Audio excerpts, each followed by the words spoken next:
Hoje a gente vai mergulhar numa história bem, no mínimo, curiosa. Uma história sobre amor, claro, mas também sobre negócios. Vamos conhecer a jornada do João e da Maria, um casal que resolveu fazer algo totalmente radical. Eles transformaram o relacionamento deles numa empresa. Sim, uma sociedade limitada. Pois é, essa foi a grande pergunta que o João e a Maria se fizeram. Sabe, eles olhavam ao redor, viam exemplos de casamentos tradicionais que, francamente, não pareciam estar a dar muito certo e começaram a procurar uma alternativa. Eles queriam uma união forte, claro que sim, mas que fosse construída com base em regras claras, acordos justos. Então, vamos lá entender como é que eles fizeram isso. Então, a gente vai acompanhar toda a trajetória deles, ok? Desde o comecinho, a ideia, até a empresa casal se tornar internacional, passando por todos os perrengues e sucessos que definiram a João e Maria Limitada. Bom, vamos começar pelo início. Afinal, o que é que leva um casal apaixonado a trocar os votos de casamento por um contrato social? Parece estranho, não? A resposta, como muitas vezes acontece, está na família de cada um. Olha só o cenário. Do lado do João, a coisa era complicada. Ele viu o divórcio super bagunçado do irmão com muita perda de dinheiro e o casamento da irmã que era puro arranjo, sem afeto nenhum. Já a Maria, ela viu de perto a mãe, que passou a vida a cuidar da casa e da família, ficar numa situação financeira super vulnerável depois do divórcio. Foram essas experiências bem duras que fizeram eles pensarem: tem que ter um jeito diferente, mais seguro, mais claro de fazer isso. E a solução que eles criaram foi exatamente essa, a João e Maria Limitada. Mas atenção, a ideia aqui não era transformar o amor numa coisa fria, burocrática, sabe? Pelo contrário, era usar as ferramentas do mundo dos negócios para proteger e fortalecer o relacionamento deles. Era, no fundo, uma maneira de construir um projeto de vida a dois, mas com planeamento, com responsabilidades claras para cada um. Certo. Ideia na mesa, agora era hora de botar a mão na massa. E essa fase, olha, foi uma mistura de tudo. Um pouco de burocracia, claro, umas situações bem engraçadas e, talvez a parte mais difícil, ter que explicar essa ideia maluca para as famílias. E o contrato social deles? Bom, era tudo menos um contrato comum. Tinha cláusulas tipo gestão partilhada da felicidade. Sim, com metas para jantares românticos e tudo mais. E a melhor parte, as famosas DRs corporativas toda semana. E não era só conversa não, tinha ata e tudo para resolver qualquer problema de um jeito organizado. Isso mostra perfeitamente como eles conseguiram juntar o romance com uma boa dose de pragmatismo. Imagina só a cena, apresentar a empresa casal para a família. Foi um verdadeiro evento. Só o convite formal para esse jantar já deixou todo mundo de cabelo em pé, sem entender nada.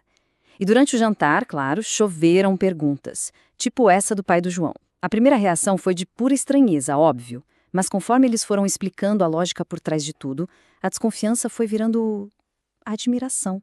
E aí, com a casa nova, que era também a sede da empresa, veio o primeiro desafio de gestão: administrar o lar. A solução? Simples: contratar a primeira funcionária.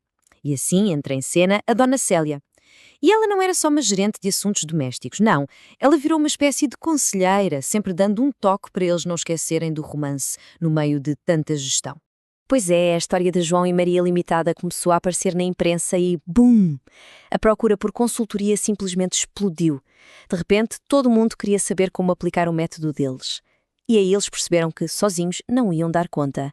Precisavam de expandir a equipa. E para encontrar essa gente, eles fizeram um concurso. O resultado foi uma equipa, uau, super diversa.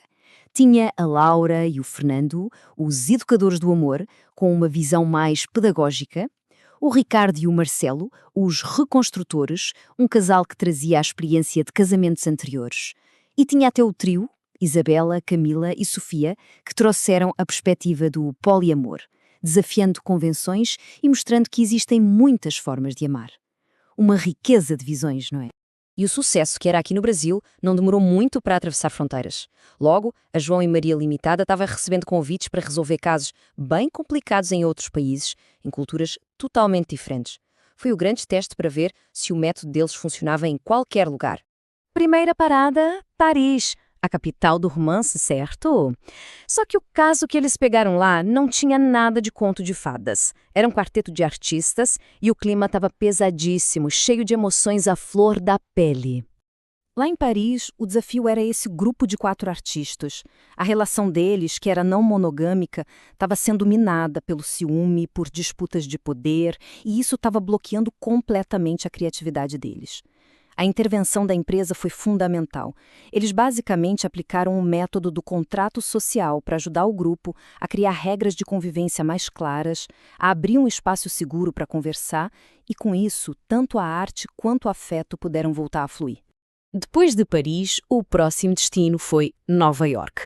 E lá o caso era de altíssimo risco, bem no coração do mercado imobiliário, envolvendo muitos segredos e a necessidade de reinventar o que significava ser uma família. A missão em Nova York, olha, era bem mais delicada. Envolvia um magnata, a esposa dele, e a outra mulher com quem ele teve um filho. Imagina a situação. O trabalho ali era construir uma nova dinâmica familiar do zero, depois de uma quebra de confiança total. O foco foi mediar acordos bem claros, bem honestos, sobre dinheiro, sobre convivência, criando um tipo de contrato familiar novo, que desse um lugar de respeito para todo mundo naquela configuração bem complexa. A última parada internacional foi em Tóquio. E lá o desafio foi outro, completamente diferente. Eles precisavam mediar um conflito entre tradição e tecnologia, bem no meio de um casamento arranjado. No Japão, claro, a cultura é outra. É tudo mais sutil, mais baseado no respeito. Então eles tiveram que adaptar o método. O caso era um casamento arranjado entre o herdeiro de uma casa de chá super tradicional e a herdeira de uma empresa de tecnologia de ponta. O choque de mundos era total. O que o João e a Maria fizeram foi ajudar os dois a criar um plano de negócios para a vida deles juntos que conseguisse misturar a tradição com a inovação. Foi a prova de que o método deles era universal, desde que a base fosse sempre a harmonia e o respeito. E depois de anos de sucesso, de expansão pelo mundo, a João e Maria Limitada estava prestes a começar o seu projeto mais pessoal de todos. Uma transição, digamos, de um CNPJ para um novo CPF. Dá uma olhada nessa linha do tempo. É incrível a evolução da empresa em só 5 anos. Começou como uma ideia ousada e virou uma consultoria com nome internacional. E bem no auge do sucesso profissional, veio a notícia que muda tudo. A Maria estava grávida. A empresa, casal, ia receber um novo membro. Ou melhor, um novo CPF. Isso tudo nos leva a uma última reflexão, né? O João e a Maria começaram tudo isso formalizando o amor num contrato, buscando estrutura, segurança. Mas, no fim das contas, a jornada deles levou à formação de uma família. E aí fica a pergunta, será que um contrato e uma família são coisas opostas? Ou será que, como eles mostraram pra gente, são só 2 lados da mesma moeda? Olha, a história completa é muito mais rica, cheia de detalhes que a gente não conseguiu cobrir aqui.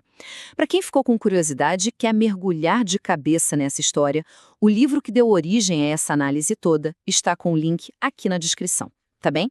Muito obrigada pela companhia e até a próxima.